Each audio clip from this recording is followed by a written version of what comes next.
Hi guys! Today we're going to look at how we can add moving platforms to a game and have the character travel along on top of the platforms.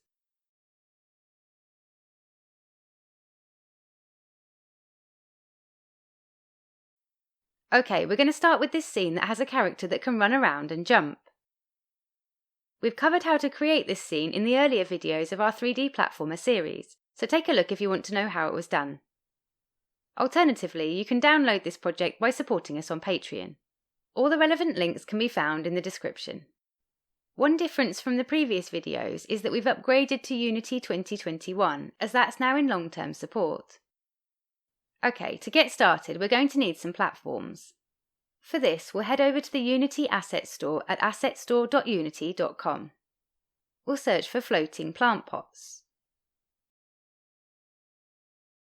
We'll add this one to our assets and open it in Unity.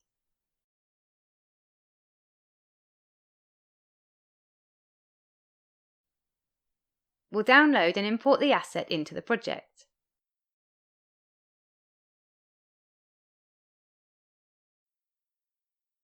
The asset comes with a demo scene and some scripts for making the platforms float up and down. We're not going to need these, so we'll untick them before importing.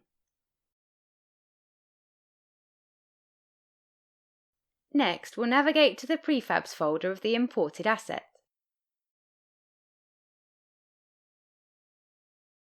Then we'll drag the pot square prefab into the scene. We only want the big square one from this collection. To delete the others, we first need to unpack the prefab. To do this, we'll right-click the prefab in the hierarchy and select Prefab, Unpack. Then we can just drag the one we want out to remove it from the parent. The others can then be deleted. If we select the ledge in the hierarchy, we can see it has a script attached. We're going to write our own script to move the platform, so we'll remove this component. We'll also rename this object to Moving Platform. Then we'll just position it where we want. Now we have a platform, the next thing we need to do is define the path that it's going to move along. We'll do this by simply placing empty game objects where we want the platform to move. We'll click the plus button in the hierarchy and select Create Empty. We'll name this Waypoint Path 1. Then we'll right-click on this object and create a child game object. We'll name this Waypoint 1. We'll do this twice more to create 3 waypoints in total.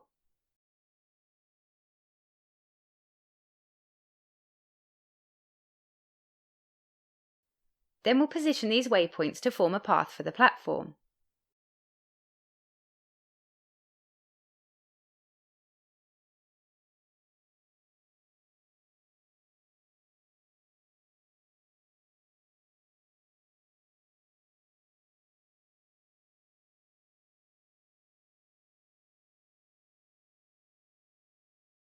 So we want the platform to start at this waypoint, then move to this one, then this one, and then back to the start. Next, we'll create some scripts to control the movement. We'll navigate to the Scripts folder in the Assets panel. Then we'll click the plus button and create a new script. We'll call this Waypoint Path. This will be assigned to the collection of waypoints and will help us manage which waypoint to go to next. We'll drag this onto the Waypoint Path object in the hierarchy. We'll also need a script on the platform itself to control the movement along the path. We'll add a new script in the Scripts folder.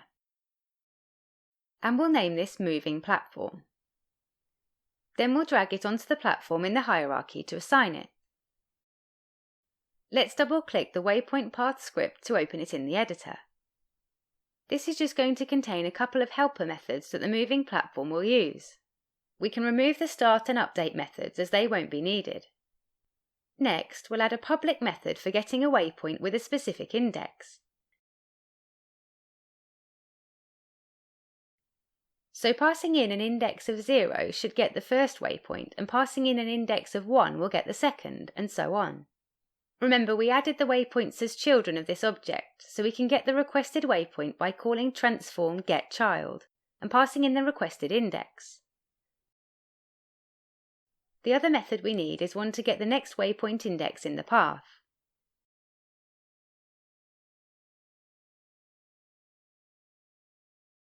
So given the current waypoint index, it should return the next index in the path. Most of the time this will just be a matter of increasing the current waypoint by 1, so we'll start by doing this. Once we get to the end of the path though, we want to loop back round to the start. To do this, we'll check whether the next waypoint index is now equal to the number of child objects.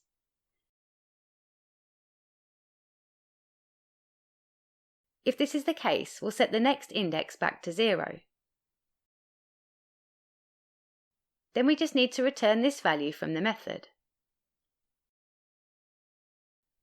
Okay, that's it for this script. Let's save it and switch to the moving platform script. First of all, we'll create a field for the waypoint path. We'll mark it as serializable so that we can set it in the inspector. Then we'll add a serializable float field for the speed that we want the platform to move.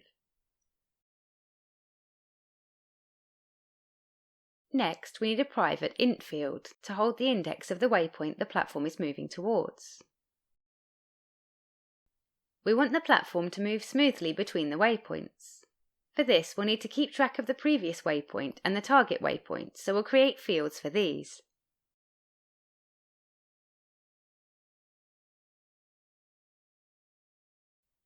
We also need a field for the time it will take to get to the target waypoint,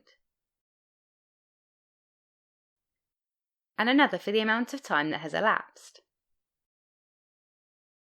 That's all the fields we'll need. Next, we'll create a private method that will update these fields to target the next waypoint in the path.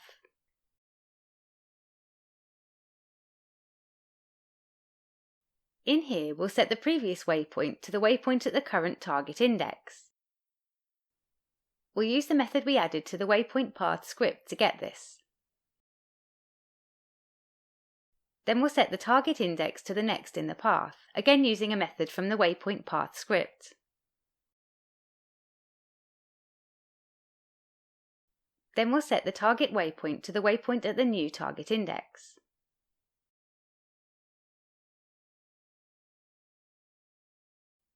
Next, we'll set the timing fields. We'll reset the elapsed time to 0.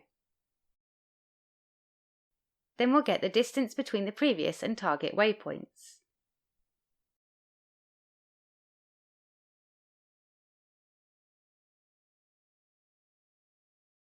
We can then use this distance to calculate the time it will take to get there by dividing the distance by the speed. So every time this method is called, it will change the target to the next waypoint in the path. We'll call this from the start method to initialize everything. This will set the previous waypoint to the first waypoint in the path and set the target as the second waypoint in the path.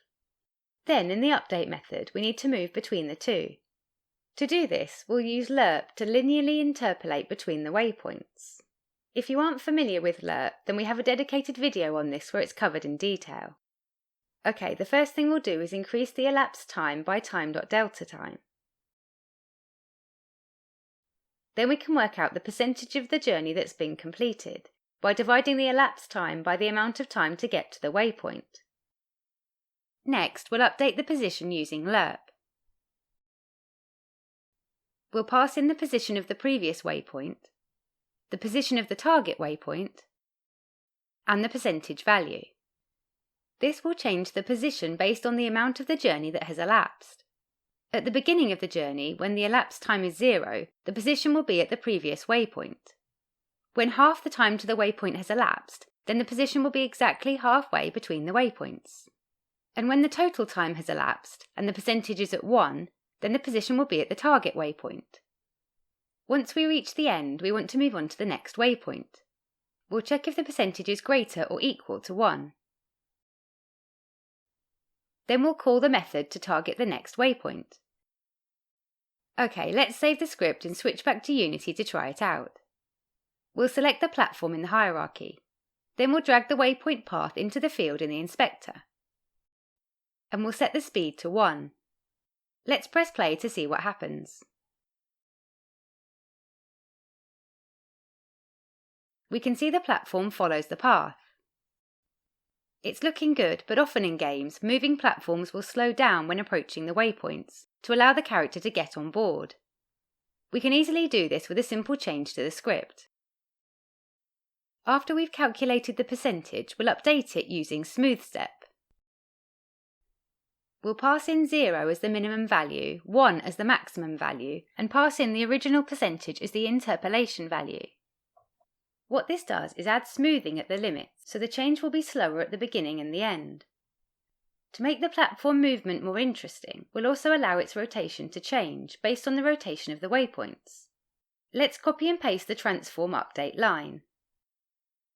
Then we'll change it to update the rotation. We'll change it to use Quaternion Lerp, and the rotation values of the waypoints. OK, let's save the script and switch back to Unity. We'll select the second waypoint in the hierarchy, and then we'll change the rotation by 180 on the y-axis. Let's press play to see how this looks.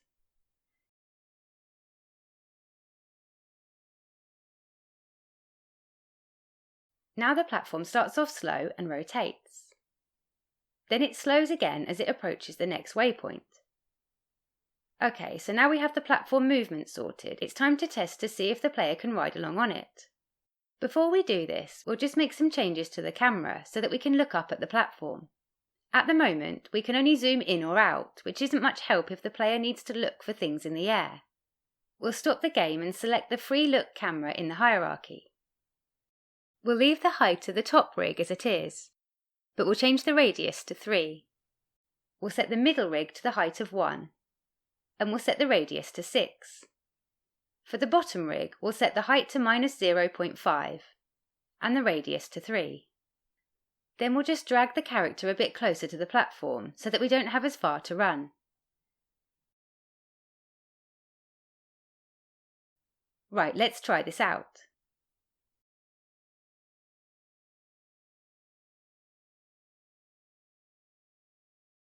Now we can look up to see where the platform is. We'll just have to wait for it to come back down.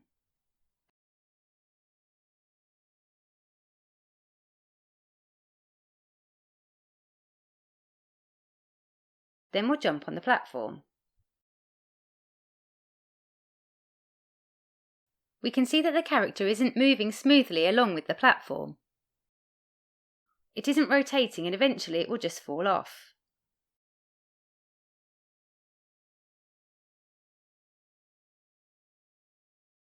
The way we can fix this is by making the character a child of the platform. In Unity, any changes to the transform of the parent are also applied to the child. So when the platform moves, the character will also move. Let's stop the game to do this. The first thing we need is a way to detect if the character is on the platform. We'll do this by adding a trigger collider. We'll select the platform in the hierarchy. Then we'll add a box collider component. We'll tick the box to make this a trigger. This will allow us to detect when the character collides, but won't block any movement. We'll change the position and dimensions of the collider to position it above the platform. We'll set the Y center to 1.7 and the Y size to 0.8. Next, we need to go back to the platform script to act on this trigger. We'll add the onTriggerEnter method. This will be called when anything enters the trigger. In here, we'll set the parent of the object that has entered the trigger. We want to set it to the transform of the platform. So now, when the player enters the trigger of the platform, it will be attached to it. Next, we need to do the opposite when the player leaves the trigger. We'll add the onTriggerExit method. In here, we'll set the parent to null. OK, let's save this and try it out.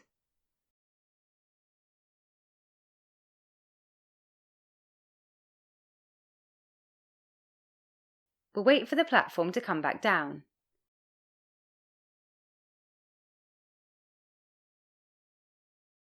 Then we'll jump on. The character is now rotating with the platform, but it still doesn't move smoothly. This is because of how the character controller is updated. To make it work, we need to change the platform movement to use fixed update rather than the standard update. Let's stop the game and switch back to the script to do this. Okay, that should be everything we need. Let's save this and try it out.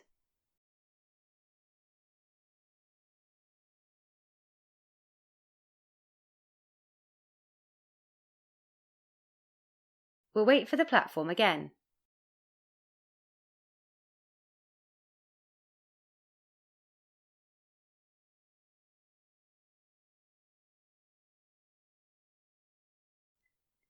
Now the character moves and rotates with the platform and we can ride along.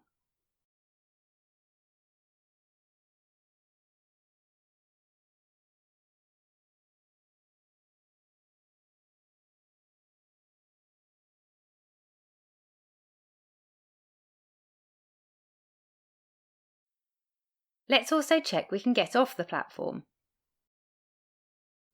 That works nicely. Okay, that covers everything for this video. Hope you found it useful. A big thank you to all our patrons. We really appreciate you helping to support the channel. If you'd like to help and also get access to the source code, you can find the details in the description. Please leave any questions or feedback in the comments and subscribe and click the bell icon so you don't miss the next one. Thanks guys!